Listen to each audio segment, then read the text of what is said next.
Welcome to the Lovecars on the Grid podcast, your global motorsport roundup with me, Tiff, Needell and Paul Woodman.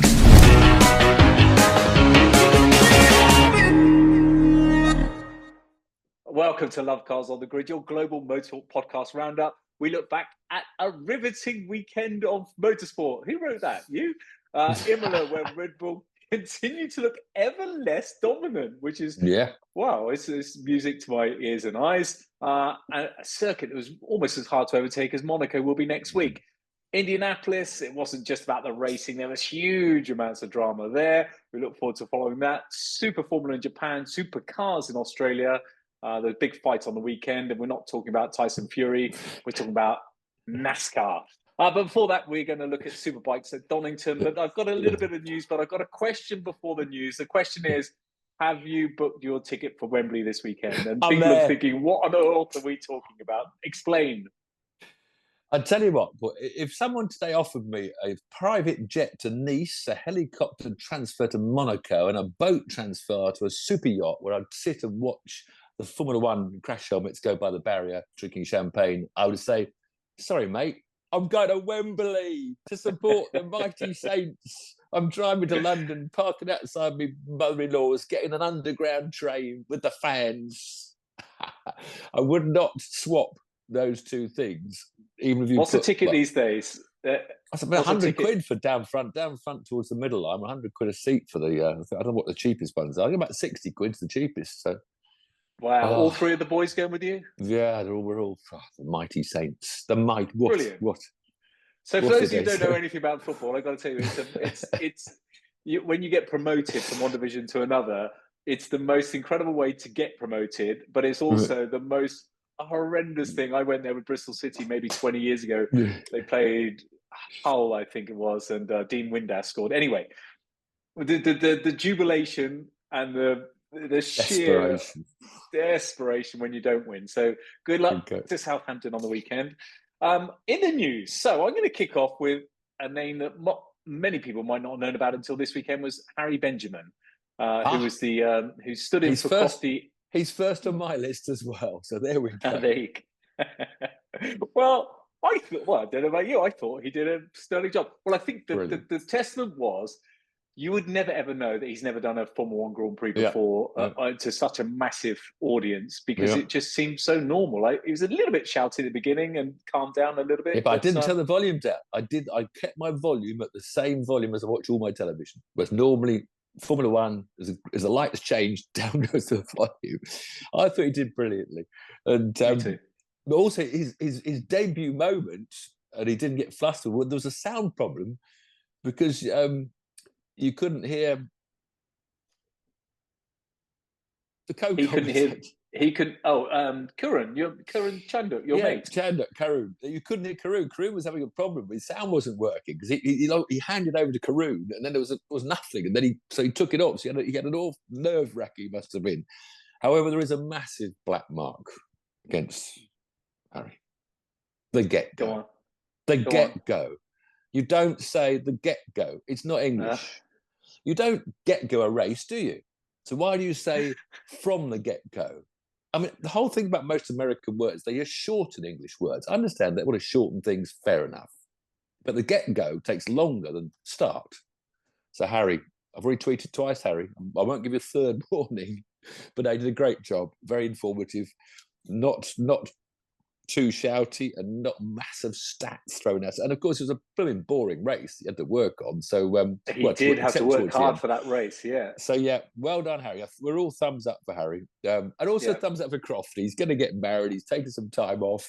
He wants to plan his wedding. I mean, he's been doing these things for 24 weekends a year for about the last 10 years. And we still all love you, Crofty, although we all think you're a bit loud and you've got too many stats up your sleeves. Well, you speak for yourself. You say we. I mean, I don't think he's too loud most of the time. Maybe our viewers and listeners don't think, well, we could tone it down at the beginning a bit. But yeah, I like excitement. You know what I'm like? I like a bit of excitement in my life. I don't get much at my age. No get-goes. I don't mind get-goes either. From the get-go, from the outset, from the start. Horrible, from the start is better. But Harry did brilliantly, so well done. Well done from us. What Because else the you got track in the was news? changed. Well, the track was changed. A lot of chat about the track because they brought the gravel tracks much closer, Yes. but they didn't bring them close enough. So you're never bloody happy, well, are because you? there were loads of track limits in Formula 2, Formula 3 Grand Prix. There were loads. Max was on the track limit warning, one more, and he would have had a penalty. Because they still allowed the distance from the edge of the track to the new gravel track was still wider than a car. So you were still able to exceed track limits without going in the gravel. Because they just quite brought a nice the balance, gravel. I'll be honest with you. Well, no, because then you wouldn't need any track limits. If when the inside wheel leaves the track, the outside wheel goes in the gravel, you have to back off. Therefore, it's self-limiting. And that's what you want. We want track limits that limit themselves. We want track features. So you don't need to have a penalty. So that was it. I mean, it did work a lot better. But the main thing about the track, and this is the whole problem with so many circuits, Max thought the track was brilliant. It's an old school track. It's narrow.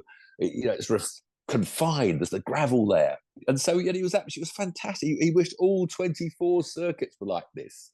And this happens so often. Suzuka's the same. Nürburgring's the same. The drivers love to drive these sorts of circuits, but you can't overtake. Yeah. There was only the one DRS around the main straight. There's a nasty DRS because it ends in a slight left-hand kink just before, in the middle of the braking zone, or just before the braking zone. So always the guy in front just takes the left. And so the only way to overtake, and you only get a chance once per lap, is round the outside into the first chicane. And it's just, I've now adapted my brain to make the DRS just means you're giving the car slipstream because the car doesn't give natural slipstream due to its aero. So you're just helping the car that's following like a good old-fashioned bit of slipstream. But, you can't go back to that track if there's no racing. Much of the drivers love it, and they tell you there's the limiter say, well, the drivers love the track. Instead, you've got to take out the second chicane, take out the Villeneuve chicane, just simply as that, just so that the Ascari, the first chicane, whatever it's called, you then go straight to the hairpin at the end of the track, and then you'd have at least 2 overtaking chances per lap. So why do we have two Italian Grand Prix anyway? We had the main Italian one at Monza. We always used to have San Marino or this was the San Marino. It's Ferrari, isn't it? The fans used to go there. I mean, the point is you used to pick circuits that the fans wanted to go to. So this was the whole point. So you had populations with the countries like Britain and France and Germany, where the fans want to go and watch. And Italy, of course, has got the Tifosi that want to go to every race where there's a Ferrari. Now, of course, Liberty go to the track where the money goes. Not with the real racing fans. It's where the money goes. And Imola was just a track full of Italian fans. Yeah, but I got to disagree with you there, because if they had another UK race, they would fill it. They would make more money than the Emilia Romagna. But they wouldn't find another track that will pay Brands 50 Hatch million. GP? No, you'd have to rebuild Seven Oaks to get enough runoff area for them. Yeah. But the modern tracks, they're paying 50 million to have a race. These are old tracks have got contracts that were like 20 million, 23 million, I don't know what the Silverstones managed to get for the next 10 years. And I think Imola was just on a one. They were going to do a race during COVID, which got cancelled. I think they're only on like a one-race deal. I don't think they've got his future anyway, to be honest. Geographically, if you're not aware, most of you will, but geographically, it's literally right next door to Maranello. So that's probably has some sort of bearing on it as well. Let me just, before we go into the race, more on the commentary side of things, because our mate Vicky Piria, I love seeing her. She was doing the post-match interviews, which is brilliant with the drivers. So because she does Sky Sports Italy, but now she's because she's more Sky Sports Italy. Though, she's on the road on Prime, on Amazon Prime, with Lovecars on the road. Please watch it. Please spread the news. So chuffed for her. So that's good to see. And how many times do you think they mentioned the word Tifosi, the commentary team, over the weekend? I don't know. When something stands out and you hear a phrase or something, and then you just hear it non-stop. Tifosi. I'm happy to have Tifosi 100 times. Get go twice was twice too many. But I know. No, on the gossip front down at Imola, there wasn't much gossip for the old Red Bull gossip or the other gossip. Driver shed. It's beginning to get closer to Sainz has to make his mind up. And it's intriguing. I mean, more and more people are now even talking about Max leaving Red Bull. That seems to be slightly growing. looking ahead to 2026. In fact, there was a Sky thing with Karun and Harry talking this morning. Harry thinks, Harry mentioned that he's going to go to Red Bull. He's going to leave Red Bull, Max. Okay, I'm going to tell you a little story that I can't say too much, but allegedly, and because I know the person that was this whole Christian Horner thing, you know that. I don't know her very well, but I know her. But allegedly, she is now in a relationship with Jos Verstappen. Ooh. Allegedly, and I heard that from a very good source. Now, if that is the reason, if that is true, you can completely understand A, why she used to spend so much time with the family, as I've said previously, and B, why Max will possibly be leaving Red Bull. Yeah, I have heard that rumor before. I have heard that rumor before. But anyway, so let's go to sites. So sites, good authority. Yeah. Apparently, Audi have now given him till the end of this month, which is only 2 weeks away, to decide whether to accept their undoubtedly very generous financial offer to go to Audi. And Carlos Sainz he's thinking Red Bull may be even, should Max leave. Mercedes, apparently, they're talking about offering only a 1-year deal because they got this Kimi Antonelli that they want to put in shortly. So he doesn't like the Mercedes 1-year deal because then he'll just get kicked out for Antonelli or something. Williams have tried to chase him. Bottas has been knocking on the door of Williams. Please, Williams, don't give Bottas a drive, please. He's a lovely bloke, but please. Alexander Albon, of course, all of a sudden signed this deal. I'm surprised he did that for another 3 or 4 or 5 years for Williams. Me too. I was shocked. He's been told. Well, he must have been told, you're not going to get Red Bull. He must have been told that you're not going to get, because I think he's such a talent. Because of the link there, though, couldn't he move to Red Bull and do some sort of funky contract swap or something, perhaps? But anyway, so yeah, it's still all very intriguing. And we're told that Audi wants to know from Carlos by the end of the month. So Carlos has got a right old decision to make. But I doubt it's going to be meetings at Monaco. Monaco, there's going to be little hidden restaurants and going on meetings. I just hope a few of those old acts go now. Bottas, K-Mag, Daniel Ricciardo, and we know Logan Sargent's almost certainly going to go. Yeah. James Vowles came out and said that he was very deadpan, said that it's his destiny, not I don't create his destiny. He creates his own destiny. It's all about his results, effectively. So I feel sorry for him, but he's had a good stint. Yeah. So then off to the actual race. Well, the procession, the high-speed procession. A qualifier was all quite interesting. Imola is quite obviously anti-Spanish. Why else would Fernando Alonso lose control and crash? It must have been an anti-Spanish circuit. And how Aston Martin have fallen. I was thinking of this, when he was parked to the gravel. I mean, a year ago, they were the closest challengers to Red Bull. It seemed like this Aston Martin was going to. Fernando was on the podium every weekend. He crashed out in what's that, FP3, I think, and then he only qualified 19th. Obviously, the repaired car didn't work very well. So terrible. The other people out in Q1 were the 2 Saubers, which is quite normal. Sargent, which is quite normal, and K-Mag, of course. And he was a lot slow because I think. Hulk was in the top 10 in his Haas and K-Mag, but however, he was impeded by Piastri, which had dire effects on poor old Piastri when it came to the lining up on the grid. So K-Mag might have got out of Q1 if it hadn't been for being impeded by Piastri. Q2, we lost the 2 Alpines, fairly normal. Lost Albon, fairly normal. What's happened to Alpine? They're just nowhere, are they? They're slightly better. I think they used to be stuck down in Q1, but maybe they're getting a bit quicker. Stroll, of course, went out in Q2, not surprisingly. But of course, guess who was back to his normal self with this Red Bull just not working? They were obviously having huge troubles. They were about 8th fastest in FP2, weren't they? Max was struggling. And of course, Checo Perez, when the Red Bull isn't good, he's not good at all. And he was in the gravel and didn't make it through Q2. So Perez is back. Tell me.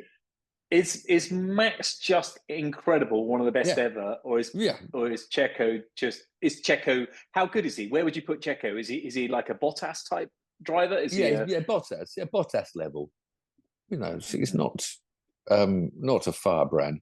But I mean, what Max did and Red Bull did, I mean, they were just so struggling. I mean, their weekend went from a rubbish car to a Grand Prix winner just by Max. So Max is driving. I mean, was spinning, wasn't he? He was going off in qualifying and free practice sessions. He was off the road. I mean, so uncharacteristic, but just showed that Max was finally, not liking his car and pushing it to the limits and beyond, to try and get the car right for qualifying, which they did.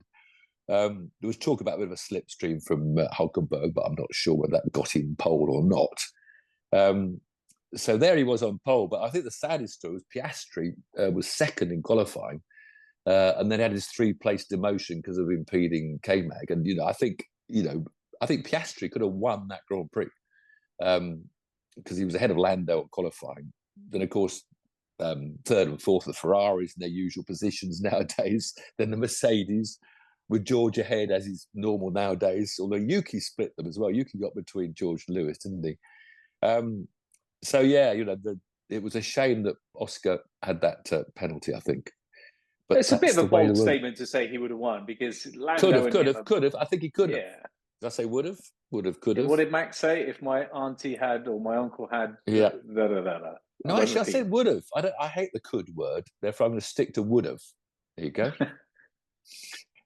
Although he's not actually as good managing tyres in the races still as Lando. That's where Lando has the edge on Oscar, I think, is when it's in the races. So maybe he wouldn't have.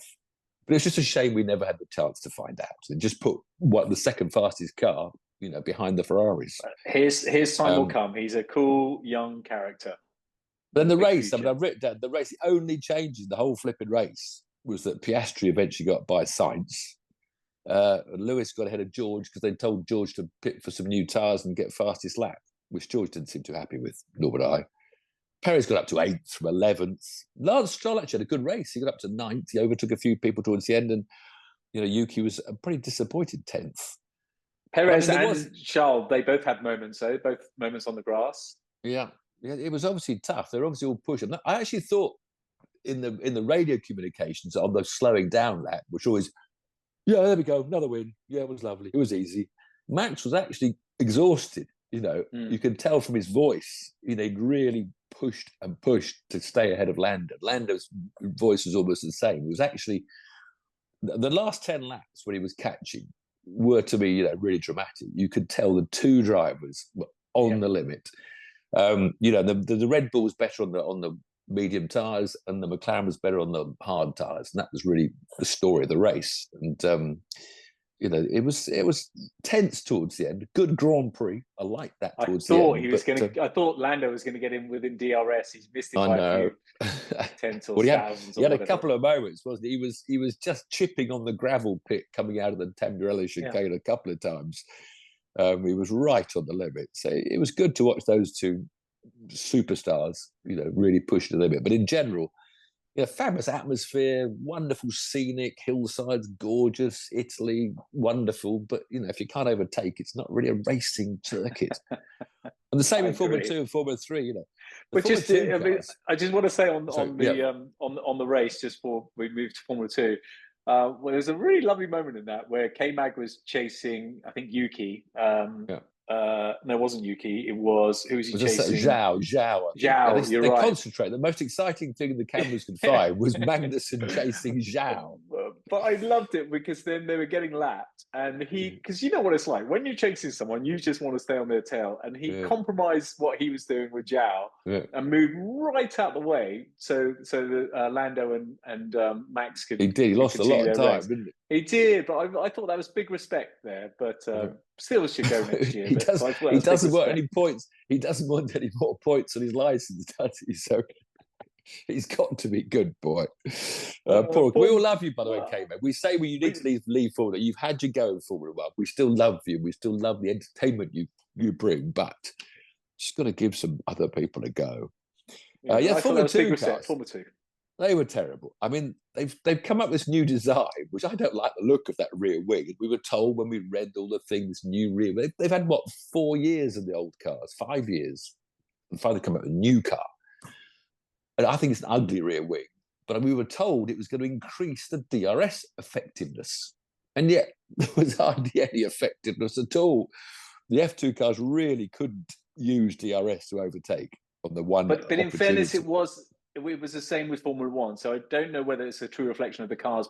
It's more the circuit. You got one DRS zone. Yeah. It's not, and you got that, like you said, you got that right at the end of the DRS zone. So maybe it was more the circuit. Yeah, but Formula 3 works. Formula 3 did work. So we come to that, their DRS seemed to be better. So it's just a question of working out when they're allowed to work. But it really did seem dead. And so the reverse grid race, Franco Colapinto, who's an expert in reverse. I think he kept on winning reverse grid races in Formula 3, but he's now started doing it in Formula 2. He was 9th fastest in qualifying, so he started in the front row and won it. Ollie Behrman, who qualified 2nd, so started 9th. He got up to 5th. And at least he beat Kimi Antonelli most of the weekend. Also had a great session in FP1 and Haas, another very impressive FP1 outing. I'm sure he's going to be there by the end of the year. They're still teasing him along. We've got to see how you do, see how you develop, see how your Formula 2 season goes. In the main race, Ollie led. He got a better start, led, but then when he came for the pit stop, they didn't put the wheel on. No, they put the wheels on. So he stalled it once and he stalled it twice. So terrible weekend for Ollie in terms of Formula 2. So that left. He left the other two out front. The Frenchman Isaac Hadjo qualified 3rd, won it from this really talented Brazilian Gabriel Bortoleto. It was tight at the end. Last couple of laps particularly. Yeah, just between the two of them. Very tight. Yeah. But again, the DRS didn't work. He couldn't do anything with the DRS. You did say about the wheels coming off, and quite literally it was the race. I think. Oh my goodness, my notes aren't as good as yours. But came into the pits and the rear right wheel came off, hit another mechanic on the next car along, and then their wheel came off as well. We've never seen anything like it. Well, I think they say it put off the mechanic. I think nearly hit the mechanic, but then made a mistake on the other car. Yes, exactly. But there was a bit of a history, a good thing for Crofty to have. Loves a bit of factoids because we had the first Paraguayan on the podium of a Formula 2 race. But he's actually Paraguayan German. And I've never heard of him. Joshua Dirksen. Most of his racing history seems to be more German than Paraguayan because he's done all his racing in Germany on the way up. But he's had no results at all. He was in the Freco Formula Regional European Championship last year, finished 19th.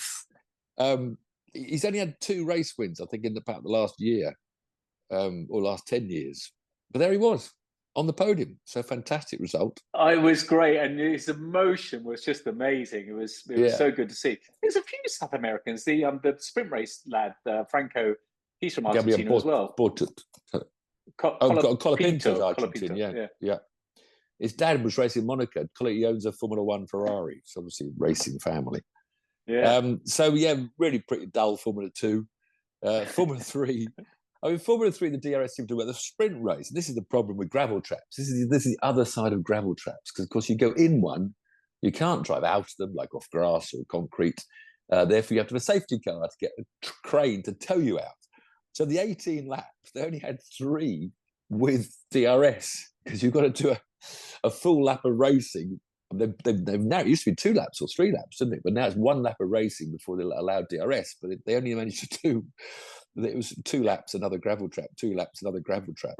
And the Danish boy, the Danish German, we've got multiple nationalities. The Danish German, Oliver Goethe, came from 5th actually to win the sprint race. And in the main race, he had a good weekend, but he came 2nd, didn't he? Wherever I lost my notes now. Yeah, loads. So the main race with no safety cars, it was some good DRS overtaking. It was happening. They had big tyre degradation, which is the other side of overtaking. Because in Formula 1, there was some midfield overtakes because there were cars with fresh tyres overtaking cars that were trying to do longer stints. So if you've got more traction at the last corner and DRS, now you could overtake. Well, the F3 boys were really struggling with tyres. You could see were just grading up, and the boys were struggling. And it was won by his French driver, and a Trident. Now, this again brings me to one of my worries about who's the best driver and who isn't. Because whereas in Formula 1, it's obvious you're a Red Bull, you should be 1st or 2nd. If you're in a McLaren, you should be 3rd or 4th.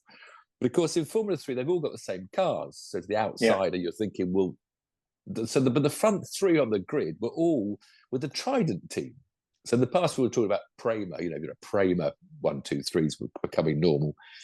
So the Trident team have found a tweak, which works.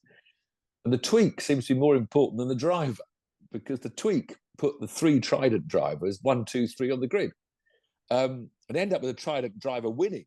And it was a Frenchman, again, I'd never heard of, won the main race. Sami Mejanotouf. Sorry, my French pronunciation. Good pronunciation. Very good. Anyway, he did a Formula Renault, I think, last year. I don't know where he finished. I can't remember all my notes. But he's only had 2 wins in the last 4 in his career. He won a Formula Renault Formula 3 race in 2020. He won a Freca race in the Middle East in 2023. And all of a sudden, he's a winner from the front of the grid. So, is he suddenly become brilliant? Or has he suddenly got in a car that shows his talent? Or is the car, even in Formula 3, your engineer, your team is more important than the blooming driver?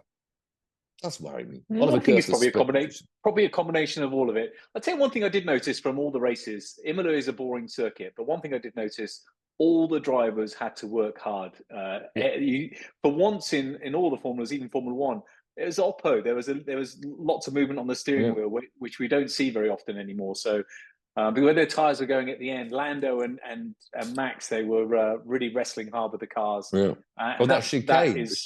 The chicane where they do the slow-mo. Oh, my neck's hurting. Like, when you see them hitting those 2 curbs, you see their heads banging about. I mean, they've got no suspension. When that lands from 2 or 3 inches in the air, it shudders through your body, and it's just well, the Formula 1 cars hit the sausage a little bit, but the Formula 2 and 3, they cut the corner completely, so they're not hitting it. So a bit naughty, but because everybody gets away with it, they keep doing it. Yeah.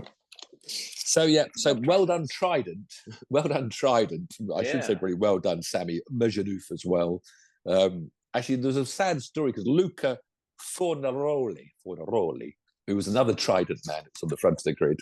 I think he was in second when his engine cut out, and he lost 6 places, I think. But he fought through. He made the race come alive. So he fought through and finished third. Actually caught the front 2 towards the end of the race. So Luca. And then he was in tears. And when we had the camera in the driver's room afterwards with the 3 of them before the podium, and Luca was just set his head with his towel on his eyes. But he's actually leading the championship, so he's quick. But Trident are quick. So, let's leave. I mean, Imola. Lots of tension. Let's leave him. Talk about quickly Senna anniversary, but I think we need to say about Roland Ratzenberger as well, because I feel so bad for his family, because if it wasn't for Senna dying that weekend, then it would have been all about Ratzenberger. But no one even really bats an eyelid about him. I know they put the Austrian flag outside the car that who was driving the car? Ex-world champion Red Bull, Sebastian Vettel. So he put the Austrian flag out, then a Brazilian flag, but still. He did. He had a crash helmet. He had half Senna, half Ratzenberger. I'm sorry. I'm a bit of an old-fashioned move-on man. I'm not sure about this. Twitter, everyone that's ever died is remembered, and I don't know. Everyone wearing Senna crash helmets. Bortoletto had one in the Formula 2 race. Do I go to Brands Hatch? Do we talk about Joe Siffert, who died there? Every time I go to Brands Hatch, or do I go to Hockenheim? I think of Jim Clark, and sometimes I think we overdo this in memoriams. Almost every driver that got interviewed this weekend, however young they were, and there were some very young ones who weren't even born. Most of them weren't born when Senna died. He was my hero growing up. Well, that's just a really odd thing to say, because I'm sure it's what their PR guys want them to say. But if he is, good for them. But move on, or have your memories up in your head. But April the 7th, I think of Jim Clark. Every time I think of Hockenheim, I think of Jim Clark. But these are personal things, I think. But whatever works for you. If that works for somebody, let them do it. But it's not for me personally. Okay, good. Let's move on to Indianapolis. Oh, no race, of course. No race this weekend. It was just qualifying weekend. And the drama. I was glued to the telly Saturday night. Just incredible. My God. Average 236 miles an hour, something crazy. 234 in the end. The final pole position went to 234, the fastest ever.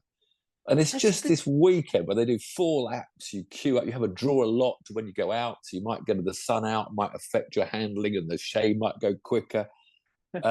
You've got these the tools. They always say the drivers have their tools. So they can use these jackers that I think move the weight diagonally, just by minuscule amounts. And they've got anti-roll bar stuff, and they're doing 4 laps. And as the tyres degrade, you're going around at 230 miles an hour. You have to keep on readjusting your car for every turn. And it's just mind-blowing to watch them. I know it looks, when they're the good cars, you don't see much sliding, but they say the cars are actually drifting with like a 0.1 degree of drift. They are still moving. But I mean, so on the Saturday, all day Saturday, they go out to qualify.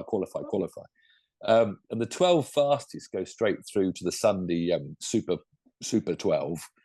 From 13th to 30 on Saturday, you're locked into the race. So you don't actually qualify anymore on the Sunday at all. You're done for the weekend. But anyone over 30, depending on how many entries there are, go into this horrendous dropout zone where they have it on the Sunday. Only one car more than was going to be in the race. It's always 33. Occasionally, there's 5 or 6 in this dropout zone. But it was just 4 of them in it. And just going back, first of all, the people going through on Saturday, I mean, it's amazing stories. The 2 big stories were Kyle Larson, my NASCAR hero. And there he is, 6th at the top 12 in this stunning drive with this, everyone just jaw dropped that this NASCAR driver that drives a truck every weekend around ovals can just adapt so mercurially. And it's just incredible. It was 6th quickest. Amazing. There was a lot of Chevy plenum popping going on. So Chevrolet, it's either Chevrolet or Honda. Chevrolet were the fastest engines all weekend. It was by far the most dominant engine, but they obviously tweaked them so much to get another half a horsepower that sometimes if you change down a gear, which is an automatic shift, just goes down again. And something happens in your plenum chamber, which mixes things, I don't know, air and fuel or something, and then they pop and it explodes. You just have a hesitation. So drivers were losing their lap times. So that was a bit of tension going on. Rinus VeeKay, one of the stars of India, always quick at India, had a huge crash going for a time early on. He was about the 4th person out on Saturday morning. That's ordered by the draw you're in.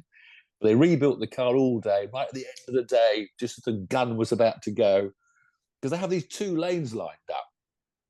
And if you go in the lane 1, you're saying, I delete my original time. So now I'm scrapped. I've got no time. And you can go out. You then jump the queue by being in that queue. And if you get a worse time, that's your time you're stuck with. But if you're out in lane 2, you can keep the time you've already got, but there's a queue. You can't get out. If people keep coming down lane 1. So it was all building up towards the end. I think the champion, Portuguese champion, he was only 13th quickest. He wasn't in the top. Alex Palou. So he was queued up in lane 2 to try and get into the fast 12 in one more run. But the clock is ticking and ticking and ticking, and people kept coming up lane 1. And one of those 2 right at the end of the day was Rinus VeeKay with his rebuilt car, this massive crash. So he goes out, and there's all the cameras with the wives, the girlfriends, the mums, and the dads. And he's stuck together this amazing. He hasn't driven the car for a lap at all since it was rebuilt from a huge crash. And out he goes and nails it and got 11th and got into the fast 12. So little stories like that. There's so many little stories going on. Your background stories, the drama. So Palou sat in the lane, didn't get out. So I know completely different circumstances, much smaller bowl, and who's in a road car. But what average speed did you do in the McLaren F1 around Millbrook? Oh yeah, 195. Yeah. Yeah. Wait, did you actually? You know what? Relatively speaking, that is. I'm pretty much up. And that was, that was 25 years ago, I guess. Yeah. But then when you look at this, I mean, the fastest on the Saturday was 233 miles an hour. And the slowest and out at the bottom was 228 miles an hour. So although you're 34th, you just think 5 miles an hour, can't just go, I mean, to get into the 30, I think you have to do about a 230 mile an hour average. So 228, you were slowest. 230, you just got in the race, and 233, you were quickest. And apparently, I mean, these cars, because Marcus Ericsson was one that dropped into the bottom 4, winner 2 years ago. Probably should have won it last year if they hadn't changed the safety car rules. And he had crashed his car in free practice, wrecked his race car, had to come out with a spare car. They just couldn't get it working. You think we've got all the setup, all the angles and dangles. And there are stories, I don't know the full details, I'm making half of it up, but the Indy 500 cars, they build elements of it from like 12 months ago or 6 months ago. One of the stories is you heat up your differentials or your gears in a special oil, and you treat it in this oil like marinating a steak or something. Then you leave it in a fridge for 6 months. And all these bits go on the car, because when you think about it, they all run a similar aero. They've got the same bodywork, different engines. So it's more about mechanical drag. So it's mechanical resistance within your drivetrain that can give you another half a mile an hour, another 1 mile an hour. So these cars are built to such incredibly fine tolerances that it's just incredible. And because when you're going around the corners, if you've got a bit too much understeer on, which feels safe for the driver, you're just scrubbing, with that little bit of under. The car's got to be almost perfectly neutral, balanced, right on a knife edge to do 233. If you've got a bit of understeer, you get 228. So it's just incredible. And he went to the final 12. Larson got 6th in the final 12. He got into the fast 6. And then he actually finished 5th when he had the fast 6 run. So 5th on the grid, sitting on the middle of the second row for his debut in a single-seater race. It's just amazing. Amazing. Absolutely amazing. And you did do that. It was exactly 25 years ago, 1999. And I Googled it. And actually, you've just come up on the intercooler, because I know you did a podcast there, but they posted something about that as well 2 days ago. So the story will, if you're interested, go to the intercooler YouTube, because that will be there. But watch this first. That was 200 miles an hour on road tyres. But that's pretty good going on road, considering these cars have got the whole team and they change their tyres every time. And I was doing it for comic relief. We were told by the BBC to break a record, and the team found it like fastest lap at a production car on a British circuit, 195. I've got the Guinness certificate on the wall. Do you know what I want to do? I want to contact Koenigsegg, because the Jesko would just destroy that now and beat your world record. Would it? If you have Koenigsegg, what do you think? The tyre overheats, and those are 2-ton cars. My McLaren F1 was 1 ton. Now, 1 ton, the G-force and the load going around at 200 miles an hour. You're not allowed racing tyres. I mean, I know the road legal tyres are now almost like a race tyre. But I think it would be a bit dangerous. Gordon Murray T50. It would be a bloody dangerous thing to do, but a lot less dangerous than when you did it 25 years ago. But on Sunday, so go back to the quali in the end. The fast 6, Penske's just dominant. Talk about these cars being perfect. There was a Penske 1, 2, 3 on the grid. 4th, the only Honda in the top 6 was Alexander Rossi. I think he's Honda. Pretty sure he's Honda. 5th was Carl Larson, just amazing. And 6th was this wild child Santino Ferrucci with AJ Foyt, the legendary team. Ferrucci's got a bit of a dodgy past that people in Europe don't forget. He was kicked out of his Formula 2 car. On the slowing down lap, he rammed his Asian Indian teammate off the road and said some racist things. I don't know what's actually said, but there's lots of nastiness. Not popular in the European world, but still an incredible racing driver. So that was the top 6 in the end. And then we had this knockout, this terrifying 4 of them going.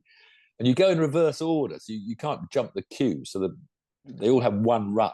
I think Ericsson went out first because he hadn't got a time, or one of the others. I can't remember which. And Ericsson, the Indianapolis winner, did 3 laps that would have been the fastest of these 4 drivers. And he lifted off because he thought he'd finished. They wave a white flag. And he just backed out of the throttle. The team were going, keep going. So he had no time at all. So then Catherine Legg, doing an amazing job, trying to do her 4th Indy 500. She was the quickest of the 4, but the car was moving around. When she was doing the qualifying in the morning, she came out and turn 4 and just kissed the wall with her rear tyre, but kept the throttle nailed at 230 miles an hour. But her time wasn't good enough. Her time was only 31st, so she didn't automatically qualify. So she was in this 4-car shootout. And she managed to get the quickest, the 4, at the middle of the session, with a car that you could see was moving. I mean, normally, if you see an Indy car move once, most crashes happen. You'll see that it moves once, they catch it, then it goes again, and you can't catch the second one because the pendulum goes. But even her out lap to the start of the line, the grid of build-up lap, it had a twitch. And you can see the car. She was interviewed afterward, and she doesn't muck about. She doesn't do the bullshit macho man sort of image. She just said, I was terrified. But she didn't lift off. and this car is moving visually. And she might, if her time was then beaten, she would have had to go out again to try and beat to get back in the race. And she just said, I don't want to go out again. I'm terrified. I mean, you can see it was genuine terror, poor woman. Graham Rahal, of course, who didn't qualify last year, his car just wouldn't go fast. He was struggling. I think he was third out of the four.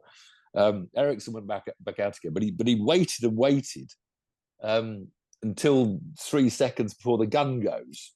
Well, no, he didn't. She actually went out at the end about 3 minutes before. It's a 1 hour session, but nobody else could go out because Ericsson was the slowest. He didn't have a time at all. And the team waited so long. He went out, he got a good time, got in. But he did allow just enough time for Nolan Siegel, this 19-year-old kid, who's doing Indy NXT with Louis Foster, the second division. But his parents are fairly well off. So they bought him an IndyCar drive. And unfortunately, the Friday qualifying, he had this huge shunt, flew up in the air, landed upside down. Mum and dad in the pits. If you're a mum and a dad of a 19-year-old, would you really spend your millions of pounds sending him out around Indianapolis at 234 miles an hour? No, I would not. Anyway, but so he then went out just as the gun was going off. So if he'd got a good time, he would have pushed Rahal out. So Rahal was sitting in the pits. If this kid goes quicker than me, I'm not in the Indy 500. It's just all the drama with the cameras. They're in their faces. You can't escape the cameras.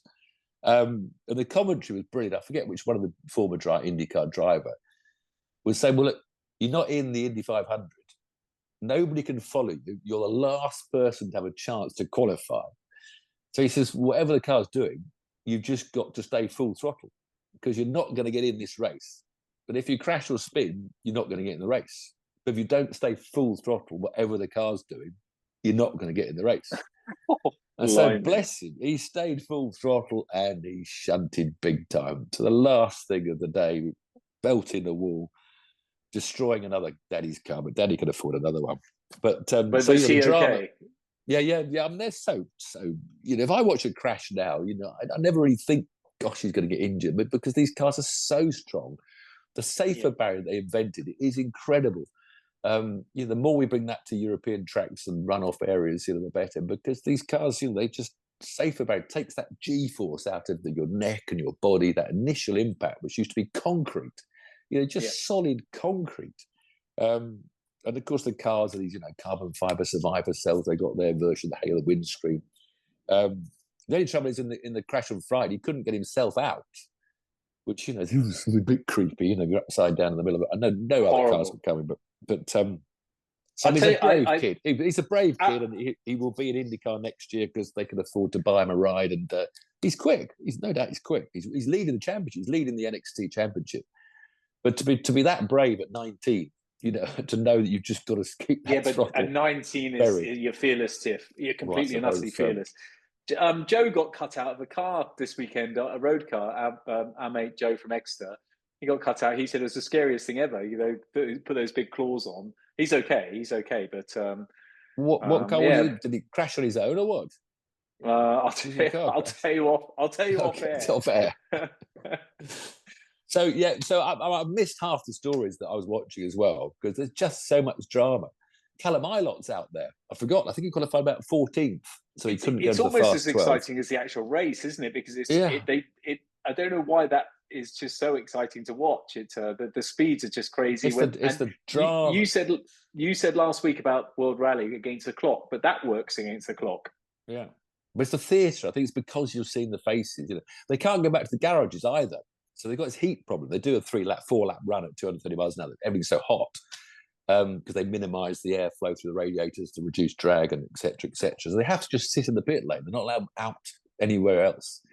So you can't go and change your car or rebuild things. And so everyone's just in the pit lane, being interviewed and being nervous and being terrified as she was. So best of luck to Catherine, especially because she's worked so hard to get these rides, and absolutely she didn't look happy at all. I bet she'll have the wing up big time for the race because they lose about 30 horsepower. They're on a bigger boost for qualifying. So although they do 234 in quali, I think there's 228 is the quickest in sort of race trim because they have less power. But it was just theatre, just dramatic Let's theatre. have a quick run through Superformula in Japan. Yeah, all in one quick run. Yeah, Autopolis, Tatsuki Makino had a win. And second was Ayumi Iwasa, who we know from Formula 2 days. But the big story for us in British drivers was Ben Barnicoat was suddenly called up. He actually did a test there, I think, the last winter. He went to test, I don't know, he races GT3s in America now. But Teo Pourchaire, that was going to be doing that whole series in Superformula, has got signed up now with McLaren to do the whole Indy series, but not Indianapolis because he hasn't done an oval, which is why Callum Ilot's doing it. But he qualified 17th and finished 13th. He had a good, solid run. And for the women fans, Juju Noda still having a brave attempt at moving up the ladder, but she qualified slowest and finished last. Very brave decision, I think, to go into the top formula in Japan, where she's struggling. Have you raced there, went Tiff? to Perth. Not Autopolis, no. One of the more modern tracks. I think it wasn't built when I was racing in Japan. Supercars were in Perth. And it was a Mustang weekend. They're back. The Chevy Camaros were beaten all weekend by the Ford Mustang. Chaz Mostert.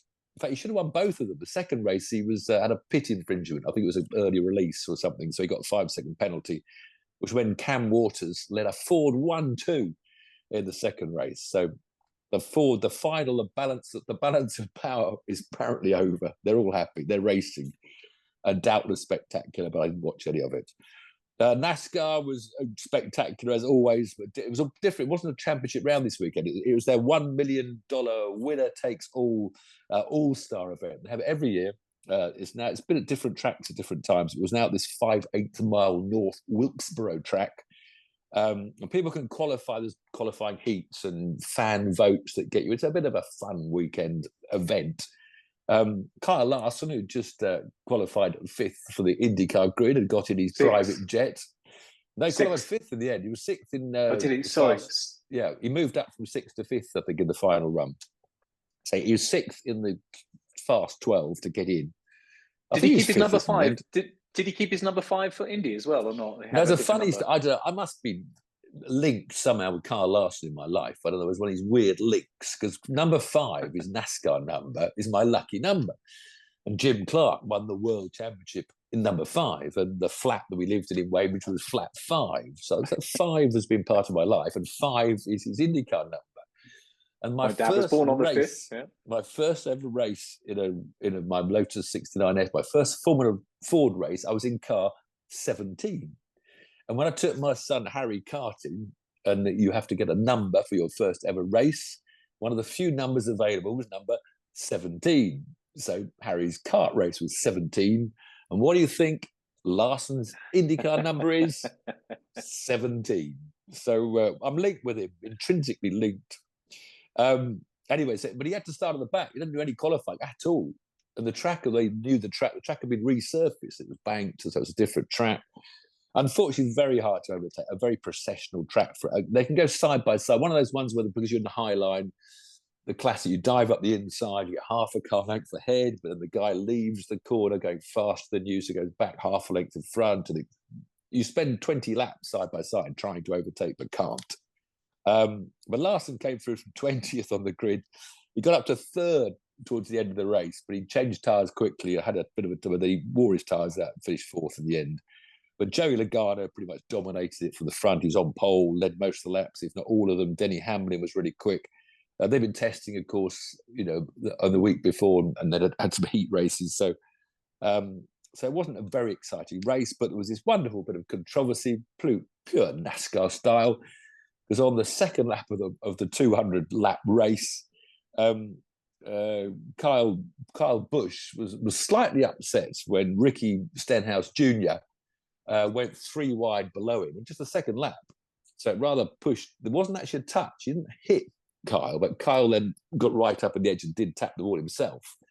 So Kyle was a little bit upset that Ricky Stenhouse had made it 3 wide on the second lap and pushed him up the hill. So he promptly caught him up, and 2 corners later turned him sharp right into the wall, put Stenhouse out of the race. Stenhouse then drove back with 3 wheels working and 1 not working, and parked his car in Kyle Busch's parking space in front of Kyle's mechanics. There was lovely sort of touches that go on in NASCAR. He couldn't actually leave the circuit. Normally you'd go home and you're pissed off, but there's a track where it's just an old-fashioned oval, and you can't walk in or out of the oval in the middle. So he had to wait to the end of the race anyway, which time it was time obviously to have a talk with Kyle Busch.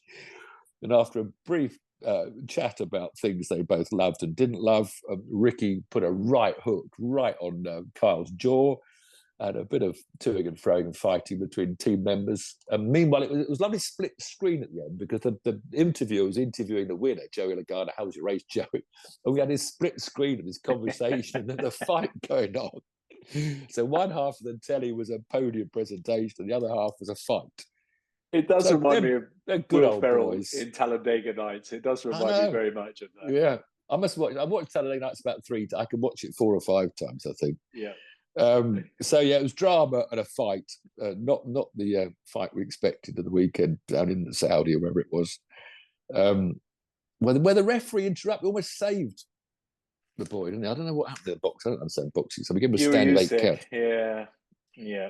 Anyway, let's move on from the boxing. Let's go to Donington for some proper good old-fashioned action. Yeah, back to Britain. Weekend of wonderful bike racing at Donington in the sunshine. Great spectator areas, great crowds.